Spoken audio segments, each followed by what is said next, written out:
Just an outline of what we're going to run through. I'm going to run through an overview of SRM 5 and vSphere Replication. And then as we sort of go into it, Lee's going to cover in a bit more detail the components that make up vSphere Replication and some of the implementation use cases. So for those of you who aren't 100% on what SRM is a solution that integrates with vSphere and allows us to do simple and effective and reliable disaster recovery to a secondary site. But with SRM 5, it's expanded a little bit more. There's some more features in there that allow us to do some more things, and therefore opens up the use case of what we can use SRM for. A couple of things we're not really going to be covering in detail here, but it's things like plan migration. But what the session is about in vSphere Replication, really open up the use cases for what we can use SRM for. Rather than just disaster recovery, we can start to approach more cloud-type applications within that. And that kind of justifies why, I guess, now SRM is part of the cloud infrastructure suite. The other thing it allows us to do is to automate disaster recovery runbooks. So typically, we would have a book or spreadsheets, and we'll go through that manually to do the automation of recovery. So a quick look at what the architecture looks like. And prior to SRM 5, we primarily relied on array-based replication, as you can see at the bottom. And a lot of these slides here, we have a protected site and a recovery site, but it's worth pointing out that that doesn't necessarily have to be the case. We can go in both directions, so we can protect both sites. But a lot of these slides just show you the classic scenario of going from protected site to recovery site. In terms of the architecture and what we need a vCenter at each site with its database, and we need the SRM server at each site as well with a separate database. And then those manage the ESX servers that lie below. The other thing that's worth pointing out here, in this slide we're talking about array-based replication. And with array-based replication, we can kind of mix and match the versions that we're running here. So we can have vSphere 4, vCenter and SRM. They need to match, but the underlying host can be vSphere 4, or we can have 3.5 hosts. So those two connect, and we need those at each site. The obvious reason why we need them at each site is if we have a complete disaster on one side, then we may lose our vCenter and our SRM server. So we still need something that can manage the infrastructure on the recovery site. And indeed, if we have lost our primary site, we're going to execute our recovery plan from our recovery site. So we need vCenter and SRM over that side.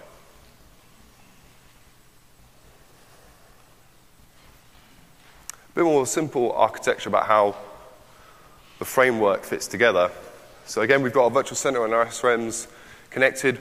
We pair the two together. And then we connect into our storage arrays using the SRA, which is the Storage Replication Adapter. It's a simple piece of code that allows us to connect into the storage and see what virtual machines are being replicated. And therefore, we can build what we call protection groups and recovery plans out of that information. Now, with SRM 5, what we can do now is we can have a single user interface. In previous versions, we'd have the SRM plugin that goes into the vSphere client, and then we'd do all our configuration from there. But we'd have to have two vSphere clients for each site. One of the ways in vSphere that we could get around this was by running our vCenters in link mode. And therefore, we could see our primary site and our secondary site in one user interface. Within SRM 5, we introduced a user interface that really we don't have to have link mode anymore. We can actually see everything. And as we move on, we can configure vSphere Replication and all our other recovery plans and our configurations all from one interface.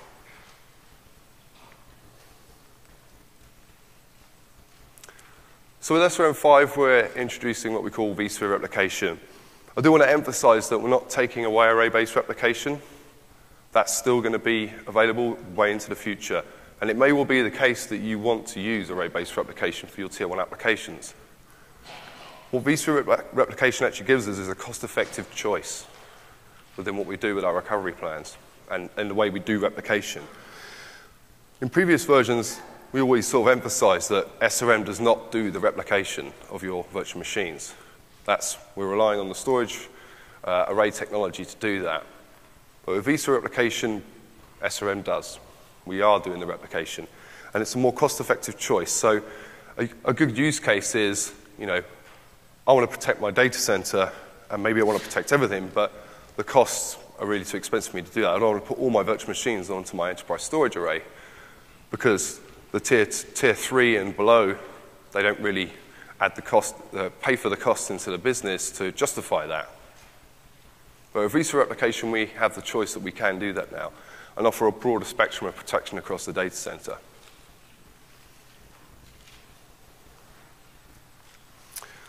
So what is vSphere Replication? vSphere Replication runs at the hypervisor level. It's more of a native version of replication. And we can do that regardless of the underlying infrastructure or the storage. So a good example is I could go from an enterprise level SAN on my protection site to local disks attached to ESX hosts on the secondary site, or local disk to local disk. We pretty much don't care. We're kind of agnostic about that. In principle, if the ESX servers can see the storage on both protected and secondary site, then we can use it. You have the choice. So you don't have to have like-for-like architecture. You can replicate where you want to. vSphere Replication works as a property of the virtual machine, so it's by virtual machine. So we're not necessarily replicating data stores. We're replicating on a virtual machine level without any sort of major impact on the ESX host. So in effect, the virtual machine is pretty much left unaffected.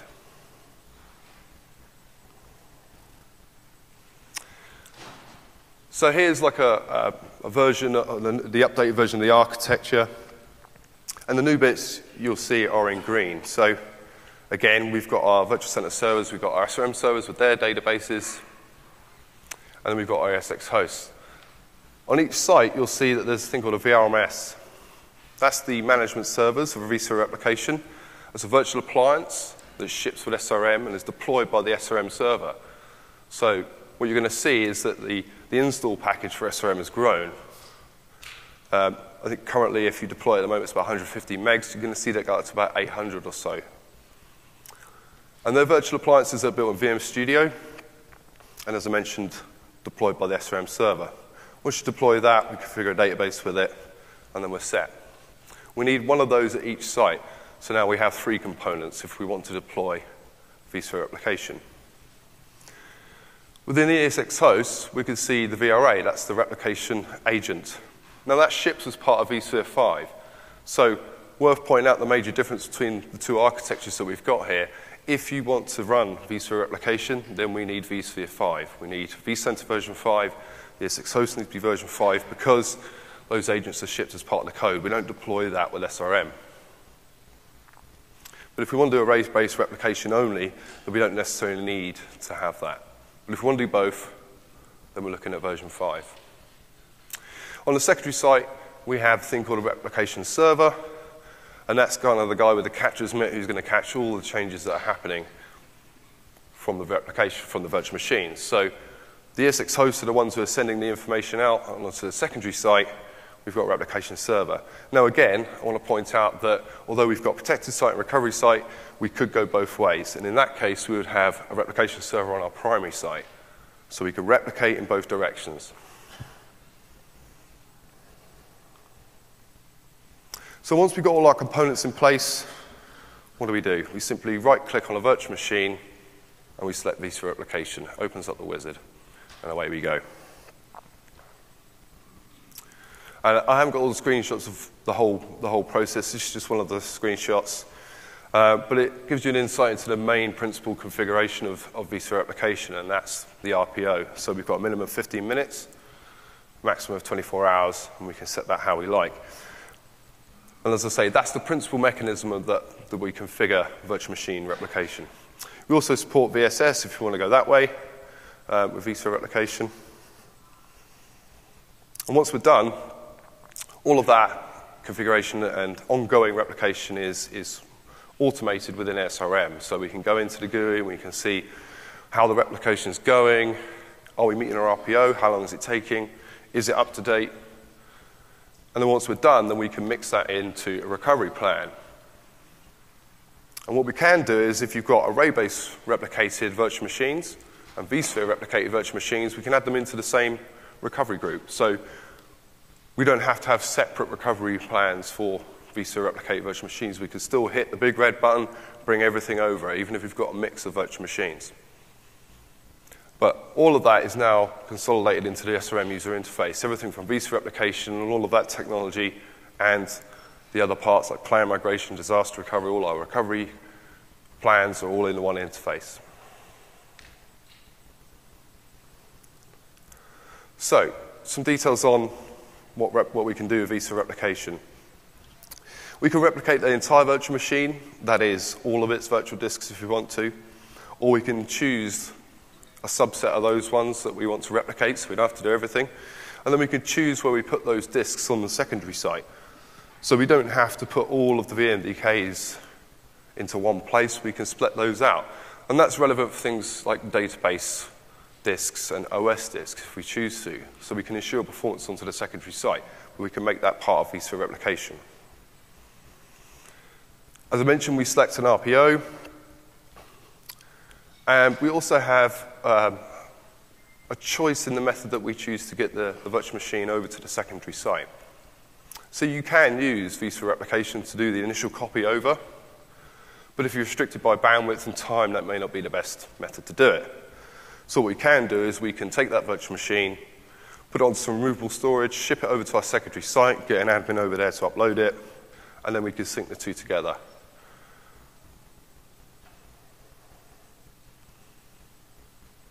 Some of the limitations around vSphere replication. In principle, when we're replicating virtual machines, we're only really concerned with what's powered on. Logically, that kind of makes sense. A powered-on VM is something we want to protect. Something that's not powered on, we have other methods that we can protect it. So vSphere replication only works with powered-on virtual machines, not suspended, or templates. The other things we don't replicate are things that are really non-critical to that virtual machine being resided on the secondary site. So ISOs and floppies that are connected to it. We're not really concerned about that. Swap files, logs, all of those things. They're not really important that if we want to recover on a secondary site, it's going to disturb the startup of it. Physical RDMs aren't supported. Snapshots will work, although they're not maintained onto the secondary site. So we can have a protected virtual machine that has snapshots, but when we recover it on the other side, they will get collapsed, so we don't maintain those snapshots. Other things, fault tolerance, link cloned virtual machines, templates. Again, we're coming back to this concept that powered on VM is something we want to protect. Okay. Now, one of the other features that we have with SRM 5, which is automated failback, which is just to sort of fill you in, that's the ability that once we do a recovery, we can automatically protect the other way. Well, first release, that's not going to be supported, but it will be supported on a future release of SRM 5. So let's take a bit of a deeper look at the framework for replication. And Lee's going to go into these components in much more detail than I am, but just to give you an overview, because it's important to keep reiterating all these great new acronyms that we've got for all these new appliances. So we've got the SRM server, virtual center servers. We've got our management servers, the VRMS, so vSphere Replication Management Server. And then in the ESX host, we have the agent. And in this slide, it's broken into two components. So we have the VR service, that sits with host D. And we have the VR filter, that sits in the kernel, and is what's going to be doing all the good stuff, really. That's the thing that's capturing all the changes. And then that gets sent over to the VR server. Now, you'll notice on this slide we have more than one VR server. So it's worth sort of reiterating. We have our three components on each site: Virtual Center, SRM, and our management server.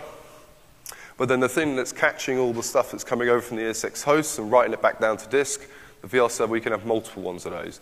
Lee will go into a bit more detail about the scalability and all of this, but that's the reason why we have more than one. And then the VR server is responsible for writing all those changes back down to disk.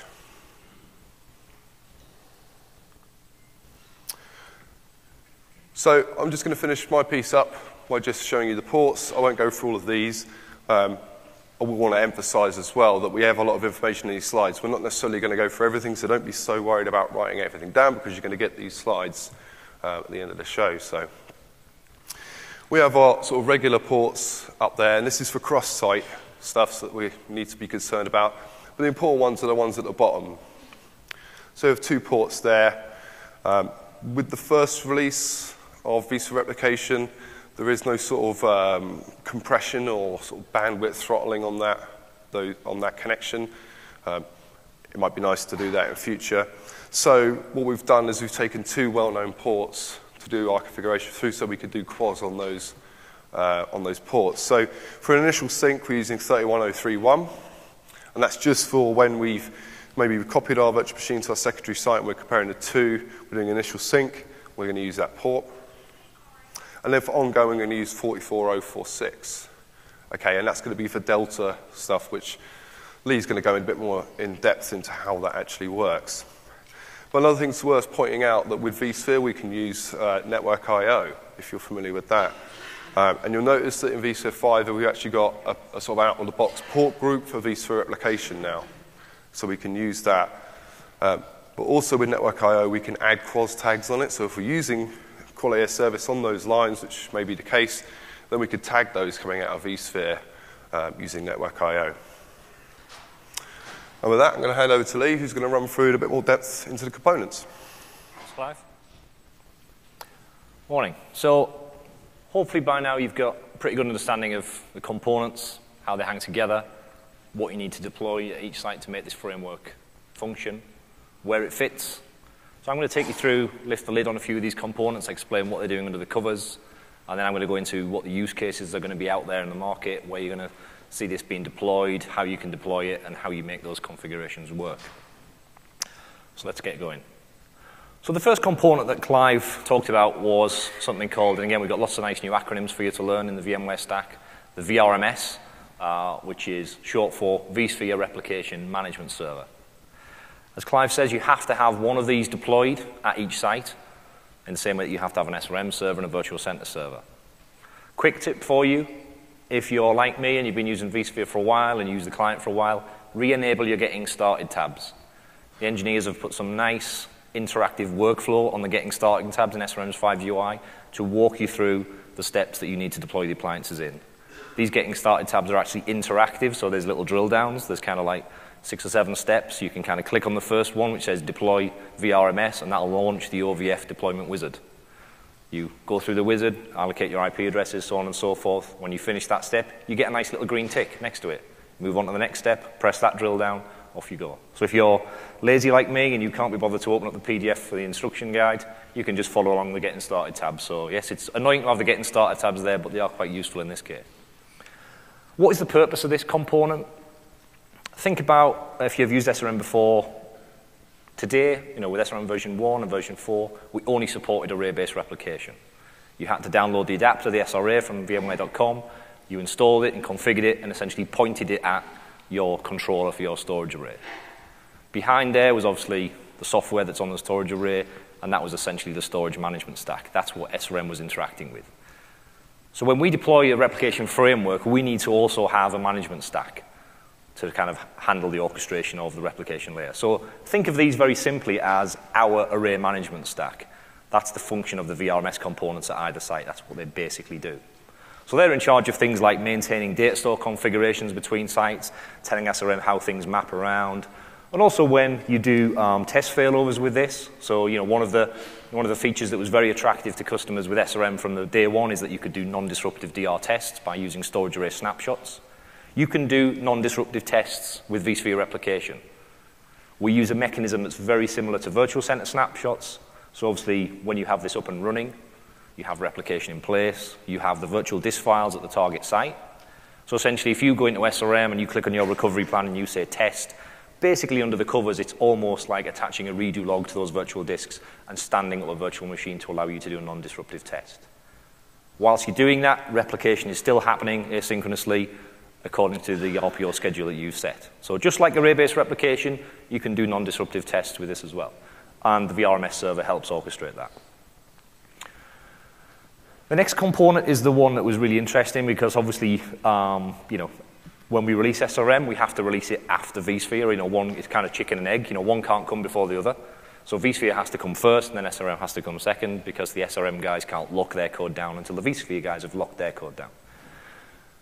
That means that the betas start before each other as well. So the vSphere beta started first, and all the customers that enrolled in that kind of started to do, and all of you that kind of into blogging and tweeting and all that things, you're normally the guys that like to get under the covers very quickly, and people were straight into the advanced settings and ESX and thinking, oh, great, there's a thing in here called HBR, host-based replication. We're going to get a free replication platform from VMware. Now, there's no such thing as a free lunch other than the ones you get here, and I guess they're not technically free either because you probably pay to come here. But what you basically saw in the vSphere beta was this component.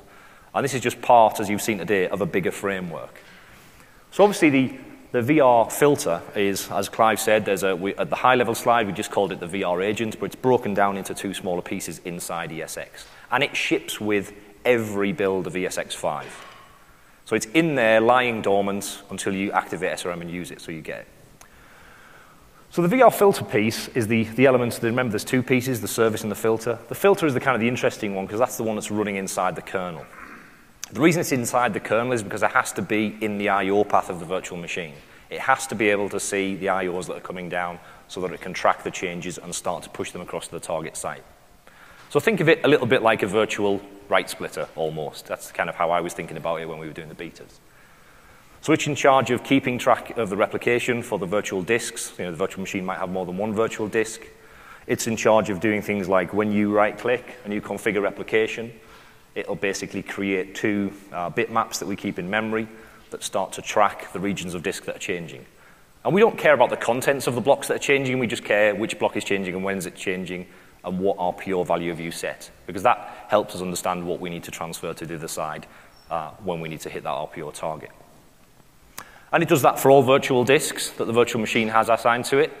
And because it's inline in the kernel and it sees all the I coming down, that means that when we create this list of blocks that we need to transfer, and we effectively stun the I/O for a millisecond, a nanosecond, or however long it is, that at that point in time, we can do that consistently for all the virtual disks that are attached to that virtual machine. Why is that important? Because that allows us to maintain write order consistency when we're copying those across to the other site. So you need to be able to do that with any kind of replicated technology. It then will transfer the traffic to the other site, and it does that out of a VMK NIC on the ESX host at the protected site. And then that traffic is routed via the two ports that Clive said. So you've got a port that we'll use for initial sync, and we've got a port that we'll use for ongoing deltas beyond that point. So obviously the first thing that ever happens when you turn on replication is you've got to get the first copy of the virtual machine over there. And as Clive says, there's two ways to do that. You can either just let it go across the WAN and just let it take its time, or if you're in a bit more of a hurry, because the kind of remote site or the branch office that you're protecting has got 10 VMs in it, even if they're 50, 60, 70 gig, whatever size they are, if they're on the wrong end of a very high latency, low bandwidth link, that could take a while to transfer that data. And it might actually be quicker to literally, as Clive said, stick them on a drive, give them to a courier, send them to the other site, you import them, and then when you configure replication, essentially what this tool does under the covers is it just generates hash sums of both of the disks, compares them, figures out what's changed overnight whilst it was on the plane or in the back of the motorcycle's dispatch carrier's bag, and then it works out what changes it needs to get to copy down. From that point onwards, it can then start to churn the RPO handle and start to just do the deltas from that point. The VR service is the kind of, I guess, to most of you, probably the less interesting piece, but it's still critical. That will be what you interact with in the UI when you're doing things like configuration. It's going to look at all the operations that are in vCenter that might be affecting the configuration and the replication of the VM. So it's obviously looking at the vCenter API. It's looking at your protected virtual machines. If you start to play around with VMs, power on operations, add disk, delete disk, it's interpreting those to understand what the impact on the replicated virtual machine might be. And if you delete a disk from a virtual machine, do I need to stop replicating it? Or do I add a disk? Do I need to start replicating it? So it's going to interpose on all those virtual center calls. And that's the piece that runs essentially inside hostd on ESX 5i. And just to reiterate, so you all go away with the right message, you always need ESX 5i on both sides. Even if you're just doing active-passive, there are API calls in ESX 5i that this whole framework is making use of on a daily basis. So it's not good enough to just have 5i on one side and not the other. Put it on both sides. The VR server, as you know, I like Clive's analogy of the kind of the catcher's mitt. So he's responsible as an appliance for accepting the traffic that's coming across from your protected site. So all of that replication traffic that's getting generated and sent over, the VR servers are in charge of handling that and then copying that down to the target disks. The VR servers will be responsible for a set of given schedules. So you imagine when you right-click on a VM and say, I want to protect this one, that essentially creates a schedule now of replication that has to be assigned to a VR server, and he's responsible for that. And you can have more than one of these. You can have up to 10 of these per management server. So just to reiterate that, you've got one VRMS per site, which is the management stack, our array management stack, and then assigned to him in like a fan-in topology, you can have up to 10 of these. The scale limit on the framework at GA is 500 protected VMs across all 10. Although the engineers will tell you that you can probably do 500 on one if you really needed to. I think in the real world, people are kind of more cautious, so they will probably start with deploying more than one. You can protect them with things like HA and FT. When you see the appliance get deployed, it deploys with a single virtual CPU and a NIC, so you can turn HA and FT on for it if you want to.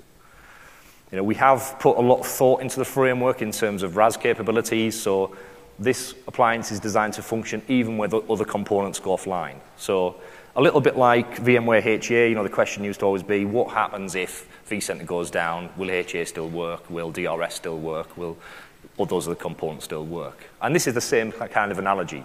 If the other parts of the stack falter, Virtual Center goes down for blips for a second, or the management appliance blips for a second, as long as this guy is still up, he'll still keep working. But obviously, you can't make any configuration changes at that point because there's no management stack above it. So as long as you don't go into the ESX host directly and start changing the data store configurations around, then everything will keep working. The replication schedules will keep functioning. Because he has got, in his memory, effectively, a copy of what the data store mapping configurations were, which hosts have access to those data stores, where I'm writing these changes down to, so on and so forth. So as long as that doesn't change during that outage, then you're fine. If he crashes and restarts, he just looks at the checksums between the source and the destination disks, and he restarts the transfer again from where it left off. So there's resiliency built into it. The RPO scheduling, how does that work? So I was chatting, there's an engineer here at the conference. I think he's on the booth this morning, actually. So if you really want to know how this works under the covers, I asked him to explain. There's something in it. We've written an algorithm that kind of schedules. If you imagine a host with 50 VMs on, and they've all got replication configured for vSphere Replication, they've obviously all got different RPO schedules. And I said to him, how do we work out which one starts when and how do they all knit together so that you don't impact the host too heavily? And he talked to me for an hour about a genetic mutating algorithm that they spent about 6 months writing for a mathematical problem that you can't actually solve. And because I'm trying to write a white paper with a performance and scalability section, and I said, after he spent an hour telling me, and it was fascinating, I said, I think we need to dumb that down a bit because that's not going to go in the white paper. I said, we need to make that simpler because I said, I've even forgotten what you said half an hour ago. But it sounded very interesting for a mathematical scientist. So I thought, well, in the presentation, I'll just say, we've got you covered on that one. The engineers have done some good work. You'll be all right. Essentially what they're trying to do is, if you imagine you've got lots of schedules going on all the time on a host, what they're trying to minimize is the amount of times during the day you might miss an RPO. You might have an RPO violation. So if you've got 50 VMs and they're all configured 15 minutes asynchronous, then the algorithm is trying to, depending on the workload of the box, it's trying to minimize the misses in that time. So you might see once per day, if that VM synchronizes 50 times a day, maybe once per day, one of the VMs on the host might take 15 minutes and 1 second. The engineers don't want that. That's unacceptable. But they say in the mathematical challenge that might be happening. You just might get a little yellow alert in vCenter to say, at this particular sync, you missed your schedule by a second. Now, in the real world, are you going to care about that? Probably not, because it's done other synchronizations afterwards. So it just took it a second longer than you expected it to in terms of the transfer. So the algorithm is there to handle that. The other thing is that this isn't a fixed replication schedule. It's not going. If you set it to 15 minutes, it's not going to replicate the VM every 15 minutes. Because it will take a certain amount of time to transfer the delta across. So obviously there's no point in starting that transfer at 14 minutes and 59 seconds. The system is intelligent enough to look at previous transfers, work out how many disks were changed, how many blocks on disk were changed, how long the transfer took, and when the next one should start. And it's constantly evaluating that every single day. So there's quite a lot of intelligence being built into this. The other thing to say is that obviously, this is asynchronous today in the first release. We can only go as low as 15 minutes or as high as 15 minutes, depending on your point of view, up to 24 hours. In future releases, we will obviously try to improve that and try and push that down. But at GA, those are the RPO windows in which, as you're going to the business and your end customers, you need to speak to them about their SLAs. What is their RPO target? Does it fit inside that window?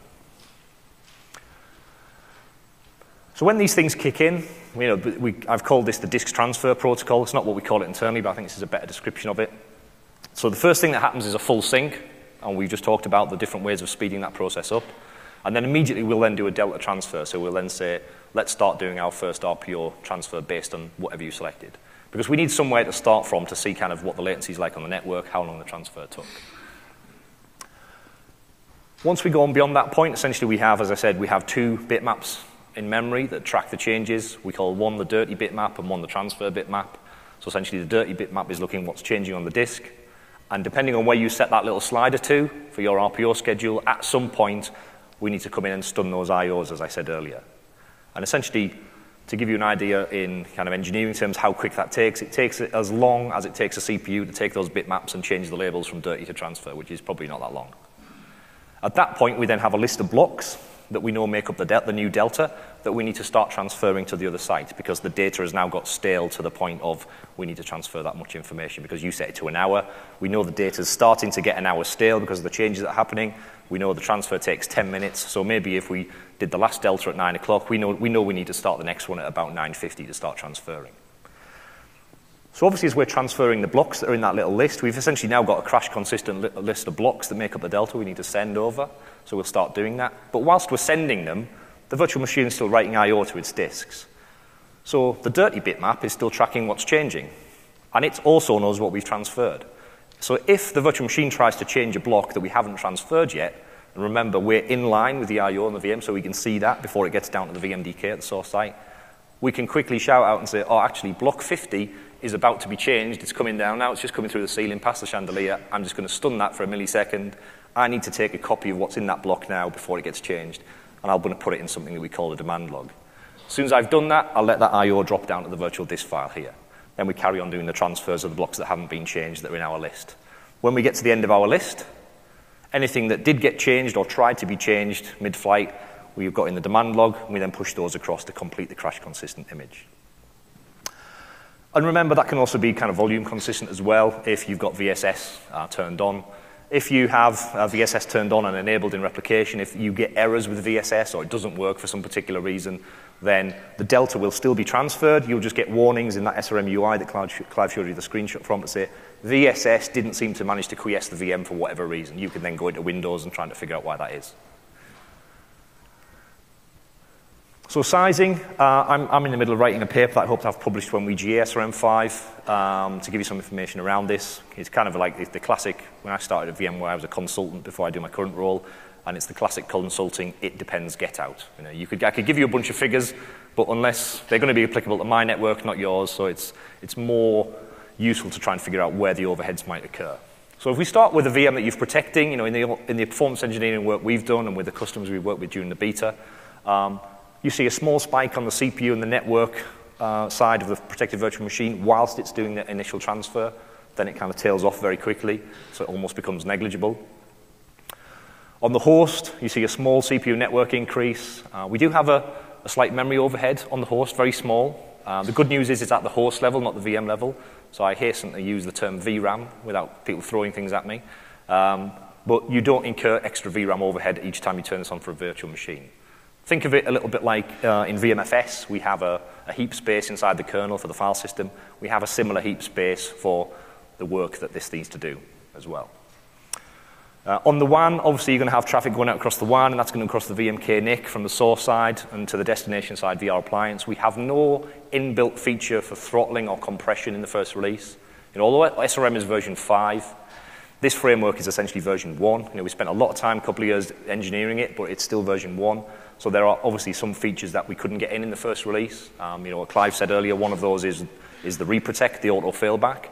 That's there for array-based customers in 5.0, so array-based customers can fail back, but vSphere Replication customers can't yet. They're going to have to do that manually. There is a process to do it. It's fairly simple, but they'll just do it manually.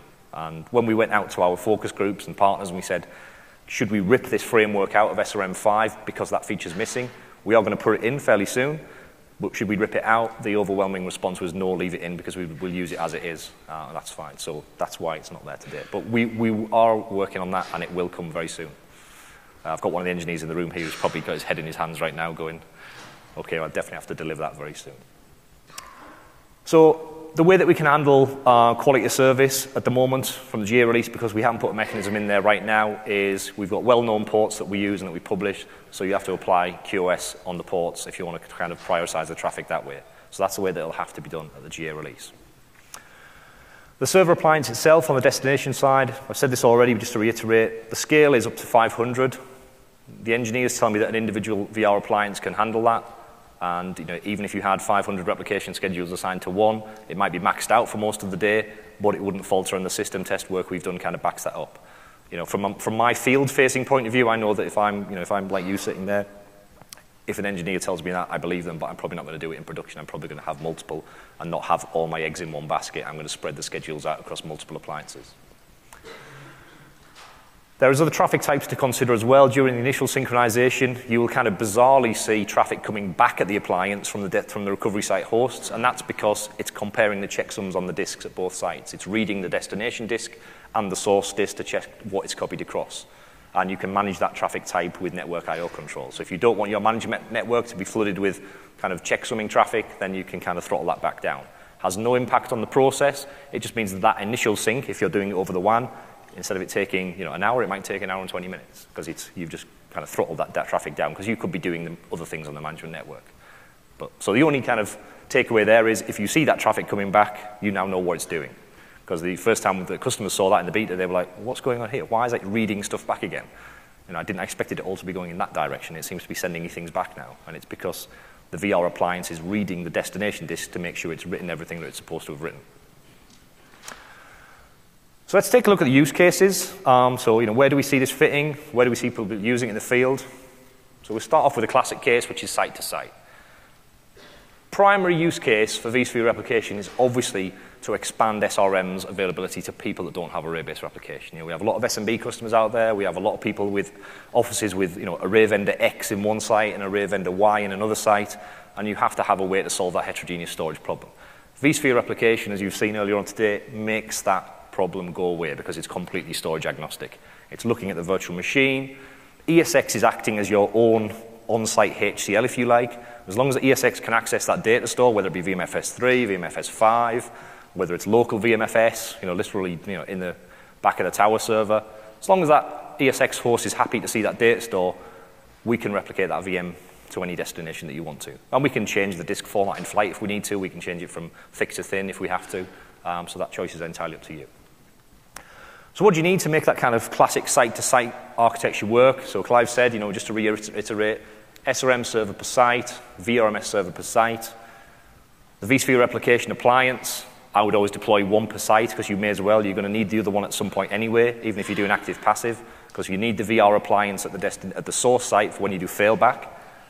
And if you're going to do active-active, you also need that there, so you're always going to need that. SRM server, virtual center versions, as Clive said, just to reiterate, have to match.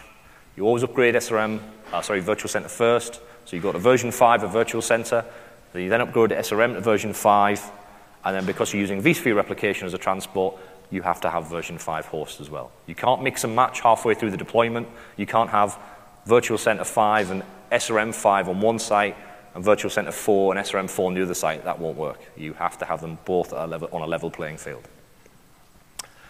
So the main use cases for that, obviously, SMB use case, heterogeneous array support, and cases where there's no SAN replication available. While I've been doing the white paper, I've been using some small kind of Soho NAS appliances in my office to kind of simulate these environments, and they're kind of devices like QNAP and Drobo that don't have inbuilt replication technology, so we're using this to kind of make that work. So it's good for those use cases as well. The next one is alongside array-based replication. Some of you in the room might be sitting here thinking, I've got storage array replication. I signed up for this session because I had SRM 5, and I wish I hadn't now because I'm not going to use any of this stuff. But there are use cases if you have this. As Clive said, and the customers that I have back in Europe, people have, certainly when economic times were different, maybe just replicated everything. We're not in that economic time anymore. If you're paying per terabyte for your replication of your tier 1 storage array, you might be looking at that now thinking, we need to go back through and do an audit of these VMs that are here. Because I'm sure that some of these applications that are sitting on these expensive LUNs using that dark fiber are either no longer as important to the organization as they were, they just need a little bit of legacy support to keep them for regulatory reasons for a few more years, or they've been superseded by something else that we've deployed. But I need to provide some DR protection for them. So I'm now going to start to move them out of the replicated fiber channel protection, and I'm going to push them down to the vSphere replication layer. A lot of customers have service catalogs internally that they sell back to the business. They have tier 1 VM, the monster VM, came on stage yesterday. They have tier 2 VM, tier 3 VM, and tier 4. And the application owners can turn up on that portal and choose what they want to pay IT per month for that VM. But the tier 3 and tier 4 VMs might not have any DR protection offered to them because the application owner's paying so little per month for that VM, he doesn't get DR. Because why should he? Because he's not paying anything for it. Why should he get what the tier 1 guy's getting? But the people that have designed those systems say that, I would like to offer them something, even if it's a more cost-effective option. I'm not going to offer them synchronous because they're not going to pay for it. Their RPO is 6 hours anyway, so even on the asynchronous devices it's too much for them because our asynchronous storage devices are 15-minute updates. So now the IT team can offer a DR catalog as well to match the service levels of the VM. Because no matter what licensed version of SRM 5 you buy, you're going to get this. So there's 2 versions of SRM, there's Standard and Enterprise in version 5, and the only difference between the 2 is how many VMs you can protect. There's no feature difference whatsoever. So you're going to get this whether you want it or not. So if you want to use it, it's there to use, even if you've got array-based replication. It's also useful for customers who have array-based replication. I'm working with a set of police forces in Europe where they've got 8 data centers. They've built 2 new greenfield sites, and they want to collapse the other 8 data centers down over the course of the next 12 months into these 2 greenfield sites. So rather than doing a big lift and shift, what they're going to do is they're going to deploy this, and then over the next few months, because they want to do it in a phased approach, they're going to pick the virtual machines that they need to keep, vSphere replicate them into the closest geographical data center, and then just let them trickle into the data centers. And when we get to the cutover point, they'll just cut the cords, and those other data centers will be decommissioned, and they'll be left with 2 in the middle. And the 2 in the middle are using storage array-based replication. I think they've deployed EMC VMAX, so they will then switch to an SRM storage array-based replication model. So the use cases and the components needed, exactly the same as site to site. If you've got an array element in there, then obviously you need the storage array adapter as well for the storage array piece. But unlike the flexibility that maybe the storage array customers have in that they don't have to upgrade the hosts immediately, because if you're a storage array customer, you can run vCenter 5, SRM 5, but you can leave your hosts alone if you don't want to upgrade them on day one. Day one was a couple of days ago for vSphere 5, and some customers I know upgrade straight away.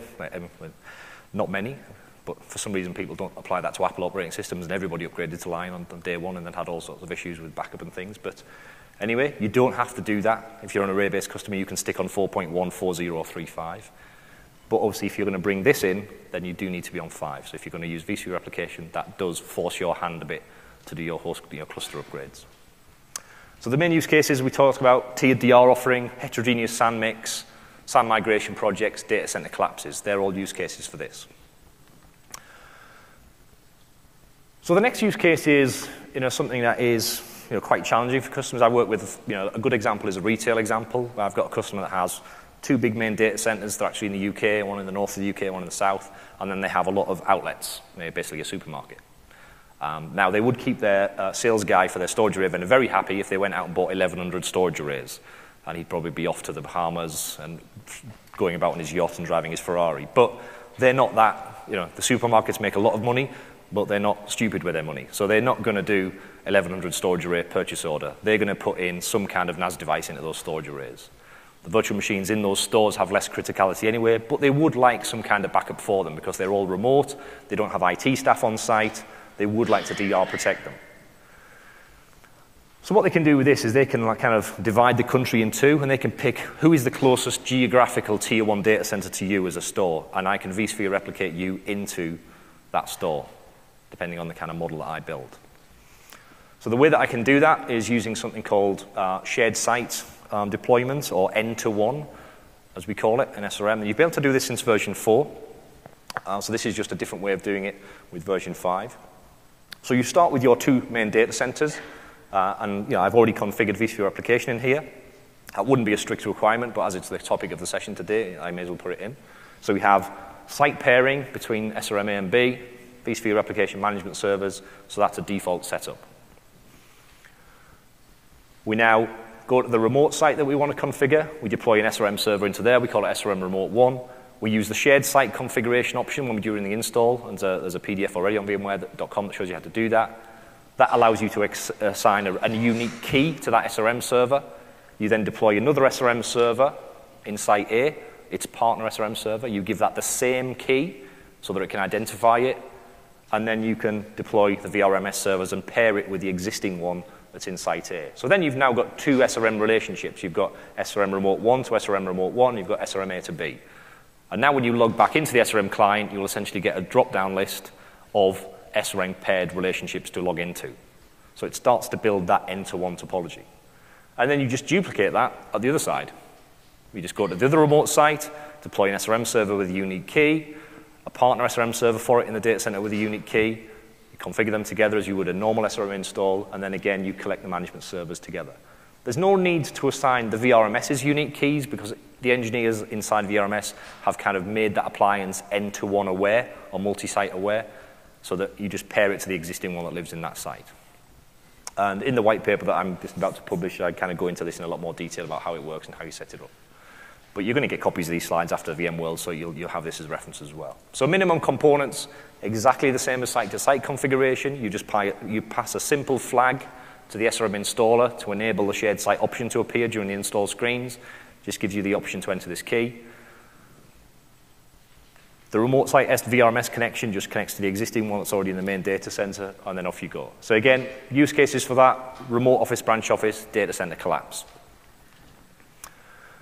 So the DRaaS service model, the provider model, this is basically the framework that underpins the announcement that Steve Herod made yesterday. So he called it the DR to the Cloud Provider Program. So this is the framework that those providers are building. So what's this used for? This is essentially for the use cases where it's great that we've given our SMB customers vSphere Replication, but what if they don't have a second data center? That's a bit of a showstopper.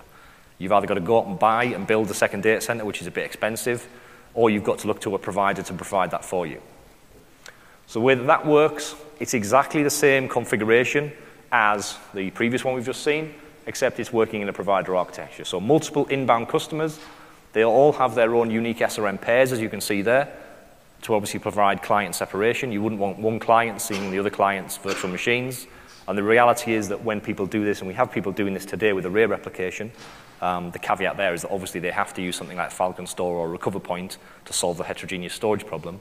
So for the providers, vSphere Replication is fantastic because it now makes that problem go away completely on a much cheaper level if they want to offer a different level of catalog to their customer. Because now this is built in and it doesn't care what the storage is on the customer end. So they get their 3 unique SRM pairs, 1 for each customer. The providers that do this typically manage that link end-to-end anyway, so the customer doesn't even ever log into their SRM server because they're not allowed to for security reasons, and they have an 0800 number or an email to call when they want to do failover or test failover. You then bring in the links to the vSphere Replication Management Server, and then the provider can then start replicating in the workloads in accordance with the contract that the customer signed up for.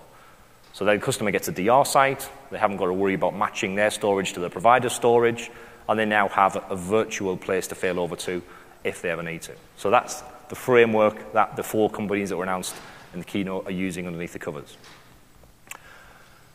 So what do you need to make that work? Again, same as site to site. The remote customer pairs obviously need to be installed using the shared site option. Obviously, one of the requirements might have to be that you have to go to the customer and say, look, if you want to sign up to this program and you're on version 3.5 or 4.1, you are going to have to upgrade to 5 because we're going to use vSphere Replication as the transport to protect your data. So the customer will have to be prepared to upgrade their end. But again, if they've come to the provider wanting to sign up to that contract, then you hope that they're going to do that. The current limit for the provider is targeted at having 10-to-1 inbound customers per virtual center, so they have to scale it out that way if they want to go bigger than that. And like I said, host requirements, 5 eyes, an absolute must on both sides. So we're kind of getting towards the end of the session. There's a bit of time for Q&A if you want to ask questions. But the key takeaways from today, hopefully, are that you can see, once you've looked at the components and the use cases, we've now, I think, basically pushed down all of the barriers for SRM adoption. We've got the failback piece in there. We haven't talked about that too much today because it's not relevant to this session. But we've now got a replication engine in there that sits alongside array-based replication, which means there's pretty much no customer that can't use SRM 5 if they don't want to, if they want to. We've now got compelling service use cases for our providers, solved a lot of their problems for them, and I think we've massively simplified the DR architecture that's out there. So with that, if anybody wants to ask any questions, I've got 2 quick plugs. The first is for a book that's already been written on SRM 5 that will be available shortly by Mike Laverick, who's an independent VMware writer and blogger, and he's on Tech Target, I think. I've been reviewing this book for him as it goes along, and it's very well written. Advantages over VMware's own documentation. We're slightly constrained over how many pictures we can put in, and obviously he can say things that we're never going to say in the documentation, like what he thinks of things. So it's a very good book. I'd like to say I've reviewed it cover to cover. So if you're interested and you like buying those things, I think he's going to have an ebook version of it as well for Kindle and the iPad store and those kind of things. So look for that. That's going to come out. And I think today in the VMware store downstairs, there's some author editions of it, which are rough around the edges, not physically, but because they're early print copies. So if you want to get a copy of that, and he's got an offer on that. And the final thing is something called application mapping. It's a new option that will help you deploy SRM, not just for vSphere replication, but array-based replication as well.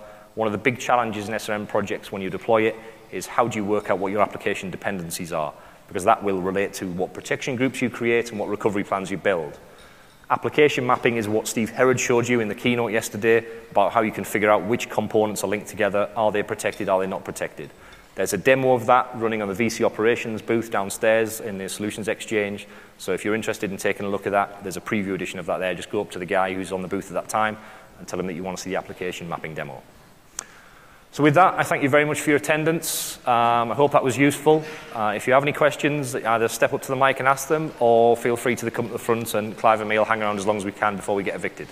Is there a gentleman with a question there? Yeah, I'm going to ask a pretty elementary question. We're not running this SRM yet, but so is my understanding that SRM natively does not replicate your data? You actually rely on your array to do the replication?